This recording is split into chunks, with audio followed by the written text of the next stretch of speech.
Hi friends. எங்க அக்காவோட கை French fries மாதிரி இருக்குன்னு கடிச்சிட்டு இருந்தேன் ஃப்ரெண்ட்ஸ். எங்க அம்மா அக்கா கையெல்லாம் கடிக்க கூடாது, அதுக்கு பதிலா சுவிங் ஸ்டிக்கா கடின்னு கொடுத்தாங்க ஃப்ரெண்ட்ஸ்.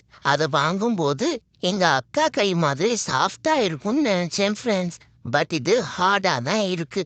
சரி, இதான் நமக்கு கிடைச்சதுன்னு கடிக்கலான்னு பார்த்தா கை கெட்டினது வாய் கெட்டல ஃப்ரெண்ட்ஸ். நான் ஸ்டிக்கை எடுக்க ட்ரை பண்ணிட்டே இருந்தேன்னா எப்படியோ ஒரு வழியா எடுத்துட்டேன் ஃப்ரெண்ட்ஸ். அப்புறம் ஏரியாவை காலி பண்ணிட்டு போயிட்டேன் ஃப்ரெண்ட்ஸ்.